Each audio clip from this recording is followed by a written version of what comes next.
नमस्कार दोस्तों, आज की हमारी कहानी है शिकायत करना छोड़े। एक आदमी रेगिस्तान से गुजरते वक्त बुदबुदा रहा था, कितनी बेकार जगह है ये, बिल्कुल भी हरियाली नहीं है और हो भी कैसे सकती हैं। यहाँ तो पानी का नामो निशान भी नहीं है। तपती रेत में वो जैसे जैसे आगे बढ़ रहा था, उसका गुस्सा भी बढ़ता जा रहा था। अंत में वो आसमान की तरफ देख जल्लाते हुए बोला, क्या भगवान, आप यहाँ पानी क्यों नहीं देते? अगर यहाँ पानी होता तो कोई भी यहाँ पेड़ पौधे उगा सकता था और तब ये जगह भी कितनी खूबसूरत बन जाती। ऐसा बोलकर वह आसमान की तरफ ही देखता रहा, मानो वो भगवान के उत्तर की प्रतीक्षा कर रहा हो। तभी एक चमत्कार होता है। नजर झुकाते ही उसे सामने एक कुआं नजर आता है। वह उस इलाके में बरसों से आ जा रहा था, पर आज तक उसे वहां कोई कुआं नहीं दिखा था। वह आश्चर्य में पड़ गया और दौड़कर कुएं के पास गया। कुआं लबालब पानी से भरा था। उसने एक बार फिर आसमान की तरफ देखा और पानी के लिए धन्यवाद करने की बजाय बोला, पानी तो ठीक है, लेकिन इसे निकालने के लिए कोई उपाय भी तो होना चाहिए। उसका ऐसा कहना था कि उसे कुएं के बगल में पड़ी रस्सी और बाल्टी दिख गई। एक बार फिर उसे अपनी आंखों पर यकीन नहीं हुआ। वह कुछ घबराहट के साथ आसमान की ओर देखकर बोला, लेकिन मैं ये पानी ढोऊंगा कैसे?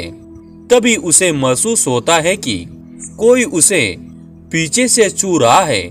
पलट कर देखा तो एक ऊंट उसके पीछे खड़ा था। अब वह आदमी एकदम घबरा जाता है।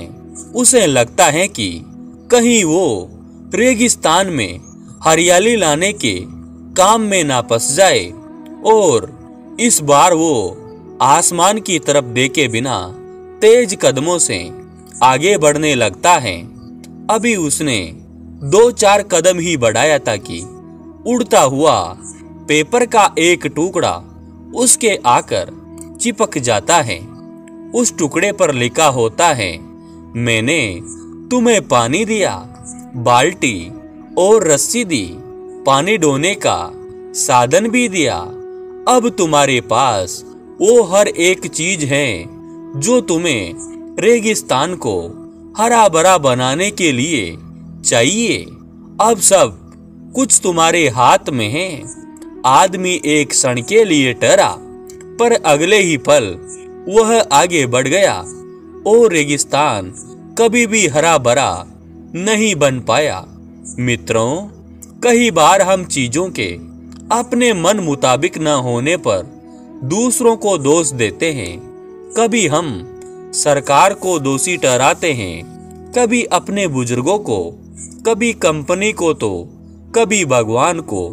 पर इस दोषारोपण के चक्कर में हम इस आवश्यक चीज को अनदेखा कर देते हैं कि एक इंसान होने के नाते इसमें वो शक्ति है कि हम अपने सभी सपनों को खुद साकार कर सकते हैं। शुरुआत में भले लगे कि ऐसा कैसे संभव है, पर जिस तरह इस कहानी में उस इंसान को रेगिस्तान हरा भरा बनाने के लिए सारे साधन मिल जाते हैं, उसी तरह हमें भी प्रयत्न करने पर अपना लक्ष्य प्राप्त करने के लिए जरूर सारे उपाय मिल सकते हैं। पर समस्या यह है कि ज्यादातर लोग इन उपायों के होने पर भी उस आदमी की तरह बस शिकायतें करना जानते हैं, अपनी मेहनत से अपनी दुनिया बदलना नहीं।